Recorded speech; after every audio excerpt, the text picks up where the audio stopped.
The anti-hero known as the Prowler debuted among the pages of The Amazing Spider-Man number 78 from November of 1969. He was a teenager named Hobie Brown, employed as a window washer who had dreams of bettering his life, feeling the world was pushing him down and not giving him a fighting chance. Brown goes to his boss with an idea for safety hooks and harnesses that will allow his employees to work faster and safer, but he has none of it. Brown tries to sell his inventions to Jonah Jameson, but is caught and decides to quit.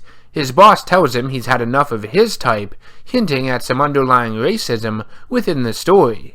Brown decides to use his engineering skills to craft himself a costume and create a new identity. He originally wants to be a hero, but decides to become a villain, feeling society will talk about him more that way. With razor-sharp claws for climbing and a utility belt housing gadgets and gas pellets, he becomes the Prowler, the new face of fear. He plans on robbing the payroll office of the Daily Bugle, but is confronted by Peter Parker. Prowler throws him out the window, but Hobie quickly regrets that decision, realizing he may have become a murderer.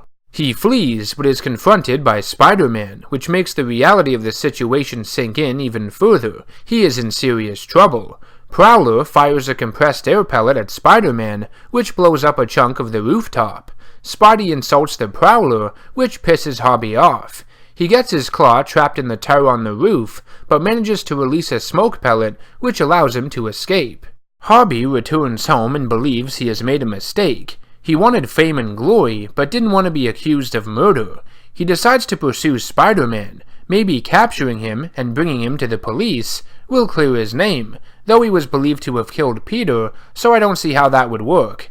Hobie lures Spider-Man to a jewelry shop with a robbery, and the two battle once more. Prowler's leg is caught up in a web, however, and his mask is removed. Hobie pleads his case to Spider-Man, and seeing that he didn't hurt anybody or steal anything, he lets him off with a warning. Despite listening to Spider-Man's advice, Hobie would return as the Prowler in issue 93, believing the webhead was responsible for the death of Captain Stacy. Before, he was motivated by glory. Now he simply wants justice. He fights Spider-Man with his specially designed pellet shooters, but after suffering a fall, Spidey saves him and takes him to the hospital. The Prowler would battle countless Spider-Man foes, such as Silver Sable, Rocket Racer, Sandman, Vulture, and Puma over the next several years, and even his own doppelganger, Night Creeper, in his limited series during the mid-1990s. I was never that familiar with the Prowler. I knew him only by name when I was a kid, and it would have been the Hobie Brown incarnation most likely. There have been other versions like the one hired by Belladonna after she stole the original's equipment that was revealed to be the Cat Burglar, the same man who killed Uncle Ben, as well as one named Rick Lawson, a medical intern who stole the costume when he was tending to Hobie Brown, who had suffered a back injury.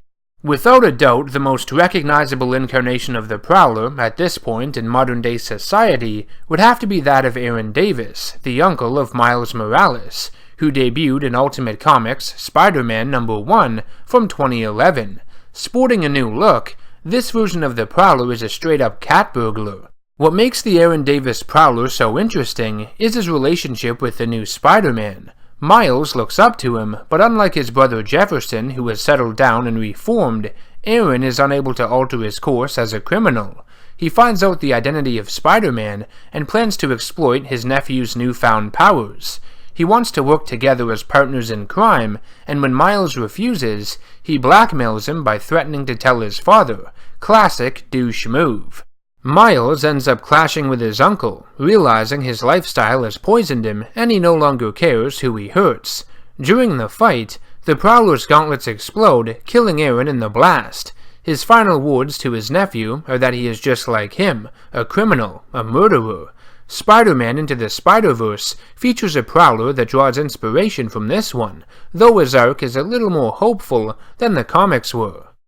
Like I said, I was never that familiar with the Prowler. I may not have known his origin story or who he was, but I found his appearance to be really cool and memorable as a kid. Despite him being a lesser-known Marvel character, his design always stuck with me for one reason or another. I liked the purple and green color scheme, and his sharp claws and gauntlets always stood out. I like the original Prowler's origin, someone who wanted fame and glory but gets in over his head due to his youth and naive approach. I think it has a lot of potential seeing as people young and old do bad things every day to get attention, to be thrown up on the news. It's the wrong way to go about it. Mind you, Hobie Brown does turn into more of an anti-hero who fights for justice, which added even more layers to his character, making him more admirable, but I'm just going with what the reasons were behind him putting on the mask in the first place. The Aaron Davis version of the Prowler is brilliant too, in terms of his relationship with the protagonist. Having an enemy this close to you can make things very complicated, and provide an even greater conflict. I mean, it's his uncle. Miles doesn't want to fight him, but he has to. And while I like the revamped design of the costume and its technological capabilities, I still prefer the original with its sharp claws and usage of pellet weaponry. What do you guys think of the Prowler? What's your favorite incarnation of him? Let me know in the comment section down below.